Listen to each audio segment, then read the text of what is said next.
And it is now my honor to introduce to you our luncheon speaker. This is Senator Russell Pearce from Arizona. I heard him, I actually was on a radio interview with him about 2 weeks ago, and he told me that he was going to be speaking at Phyllis Schlafly's Eagle Forum conference, and I said, I am too, isn't that exciting? And so I was able to hear him speak there and convinced him that he needed to come and speak for us.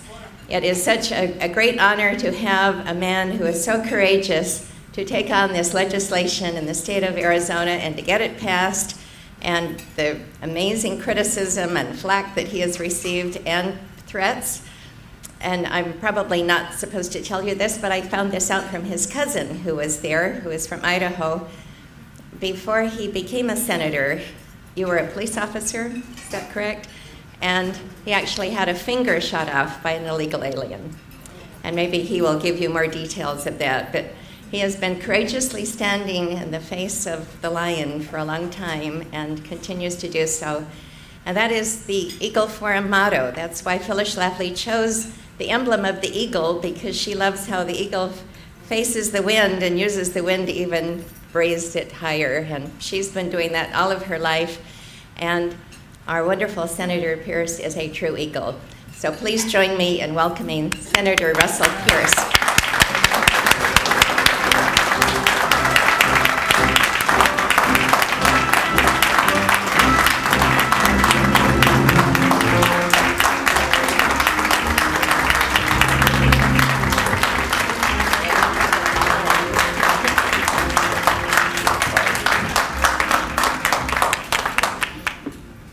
Thank you. It is always good to stand before people who care about this great nation. I appreciate some of the comments made earlier, and my heart is touched when I listen to good patriots. I love this republic. You know, I read about the founders, and I teach my children to read and understand. In fact, I had one of my little granddaughters called me the other day, and kind of a heart-touching thing. She was so excited, hadn't even told her parents, and she cited the Declaration of Independence, word perfect, on the phone, because she knew that made me happy. And what a great thing. If we don't teach our children the founding principles and the great men that they were, and about this Constitution, they won't learn about it. If they don't learn about it, how can they love it? If they don't love it, how are they going to defend it? That is our obligation as Americans. That is our duty as Americans. Well, I'm grateful. I've been raised from a young man to love this country and have respect.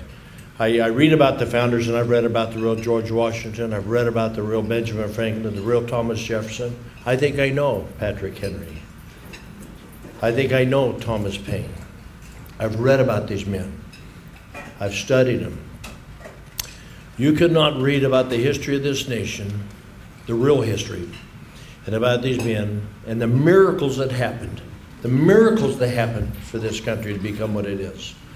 A little ragtag army led by congregations with a minister at the head of it took on the most powerful army and navy in the world. Shouldn't have won that war. Miracle after miracle after miracle occurred in the making of America. And you cannot read about that and not believe that God had his hand in the making of America.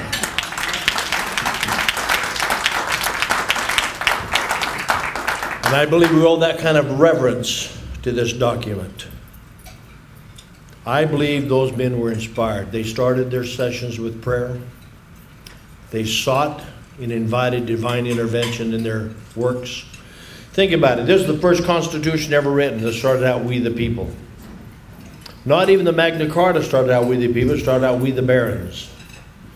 And think about it. When they fought over the Constitution and writing this wonderful document, of course, the founding document, Declaration of Independence, that recognized so much, put into play our independence and what it was about.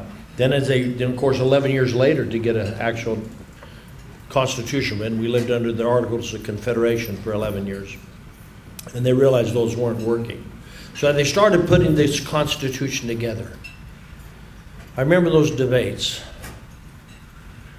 And I appreciated those debates. And you know one of the major battles were?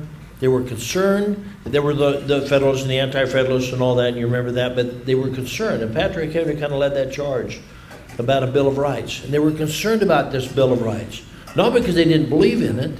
They were concerned if they put it in writing attached to the Constitution, that some of you would actually believe that those rights came from government rather than God. They were so concerned about inalienable rights, God-given rights. But anyway, they did write this Constitution. They enshrined it, these liberties, these inalienable, God-given rights, and with it a Bill of Rights to preserve this legacy of freedom, something they sought for so long. And I remember the battle, you know, as they told King George III, and I love these Tea Party movements around this country. I love the awakening of America. And I just hope it's not too late. I think we're a republic in distress. We have strayed from our moral and founding principles. I remember John Adams, who made the comment very simply, this republic will survive under none other than a religious and moral people. It's self-government. It was intended to be self-government. It was intended to be ran by people who had a moral compass, to a people that had a moral compass. Well, that's one of the things that lead into this, and Orly's made it very clear we're short of time, so I'll try to be somewhat brief. But there's so much to talk about and so much to tell. We're a nation, and I believe we're being faced with a battle of epic proportion in the attempt to survive. We're a nation of laws, the rule of law. And again, I believe we have an obligation to be charitable. I believe we have an obligation to be thoughtful. But you know, to misuse those terms, though, is inappropriate. It's like tolerance. Tolerance is not something that I think is a good trait in most cases. Tolerant means to accept things that aren't right or bad. Be respectful, to work on those things, but we're not tolerant. We don't accept things that are not right. We change them. We fight for them. We correct them. Just like your children, we discipline them in a loving, proper way. But we don't tolerate misbehavior. We don't tolerate it from our government either. And what we've got is a government who has failed their constitutional duties to the citizens of this republic. And again, you've got to remember, we're not citizens of the United States. We're citizens of the several sovereign states. These states existed before Congress. They created the federal government, not the other way around. And we've allowed the government to get bigger than we the people, which was never intended. It was never intended. It was intended that we're in charge. Now we have Obamacare telling you must buy insurance, what kind, and it's got to be government approved. We've got government bailing out banks, bailing out car companies. Government is out of control. And if we don't start electing patriots, people who have a respect for our founding principles in this Constitution, we're going to lose the very country we love. We have an obligation to leave these liberties in place, to preserve. Like Joseph Story said, I think he was our first Chief Justice of the Supreme Court, that we must teach our children that these freedoms were bought with the blood and the toils of those who led the way.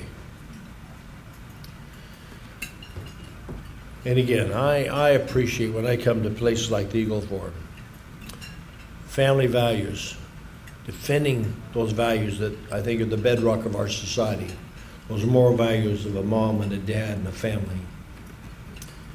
And I'm grateful for your vigilance in that effort. And I just hope that we can spread that. And again, I talk to Tea Party groups probably a couple of times, maybe 3 or 4 times a week, depending on the time. I can certainly appreciate the invites, and I can't speak to all of them. But I appreciate the opportunity I'm given to speak on these issues because they're near and dear to my heart. Let me just tell you briefly, and I know you want to hear something about 1070. This has been a long battle. It's been a long battle. And I've been vigilant in this, and again, I've been in law enforcement most of my life. In fact, I tease a little bit. You know, I'm one of 13 children. My wife's one of 7. I have about 100 nephews and nieces. They're all registered to vote. That's why I don't need a lot of friends. And my job is not to make friends. I hope I do. I like friends. I had one not too long ago. But I really do. I more than anything else, I don't vote to get reelected. And I tell people all the time, if you want to unelect me. I keep my word, I keep my promises. When we talk about a contract with America, I have mine called the Constitution. I know my duty. I'm rated every year. Thank you. In the Arizona legislature, I'm usually rated as the top legislator in defense of liberty and limited government. And that's not always easy to do. You know, as the appropriations chair, I mean, you know, my job is to be the gatekeeper, not the gift giver. And so I take those responsibilities very serious. So anyway, as we're battling on these battles, and by the way, somebody did really mention, I tell you why, I'm a Republican, some of you may know that. And I'm pretty conservative. In fact, if I had a hole in my house that went left, I'd rebuild my house. So I want you to know, I know where I stand. And the people who elect me know where I stand. But I can tell you I'm a Republican for a lot of reasons, because I'm a constitutionalist first. My principles are founded in these founding principles. And I criticize Republicans when they don't adhere and live up to those principles. You know, I think they need reference. Being a Republican doesn't make you a good guy or gal. I hope you stand on that platform. We vote for you sometimes because we hope you mean that you believe in the platform of limited government, pro-family, pro-life, all the things that I think this party is supposed to embellish and says in our platform. But anyway, as a young man, actually, they were just anchor babies. It wasn't illegally shot me, but I had a finger shot off, and I was shot through the chest. And I tell people that it's one of the reasons I'm a Republican today, because if I hadn't been a Republican, I'd be dead today if I had had a heart. So anyway, I was shot. In fact, there's 350s Magnum. The fun thing about this now with my grandchildren, you're surviving, you always have fun. And I won't demonstrate all that up here, but we have a lot of fun with this, where I can, you know, appear to have my finger embedded in certain places in my ear and nose that, you know, and they think it's all the way in there before they realize, you know. So we have a lot of fun with it. But when you talk about this, you know, it's an interesting world. I've been in the best battle for a long time, and let me tell you, it's kind of interesting. In 2004, while debating this very issue at the Brookings Institute in Washington, D.C., and again, I've been in this battle for many years. Former Chief Deputy Maricopa County Sheriff's Office, Sheriff Joe, most of you heard about Sheriff Joe. I was his Chief Deputy. Taught him everything he knows. I want you to know that. So, and the guy put together tent city and all that. But anyway, I've been in this battle for a long, long time. I believe in the rule of law. It is imperative. You destroy a republic when you fail to secure this government through a republic is a constitutional republic is based on the rule of law. When you don't follow that and you destroy it, you become a lawless nation. You will destroy the very republic you love. You understand? This is a fundamental principle as a republic. It's critical.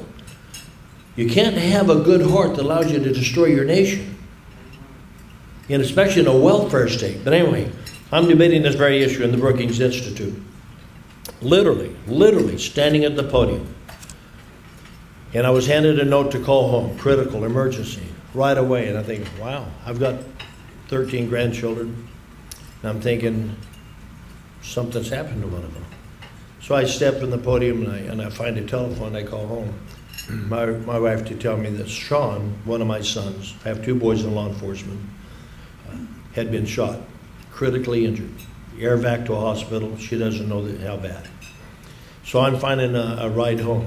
Got to find a flight, change my flight, get back to Phoenix, Mesa actually. About an hour later, she catches up to me and she says, "Russell, this is really going to make you mad. Sean was shot by an illegal alien. Wanted on drug charges and homicide. Already involved in other shootings, and it was a gun battle." Well, you know what? She was right to some degrees. I was upset, but not at that young man. He belongs in prison, and I must confess, in the gun battle. I wish those two deputies would have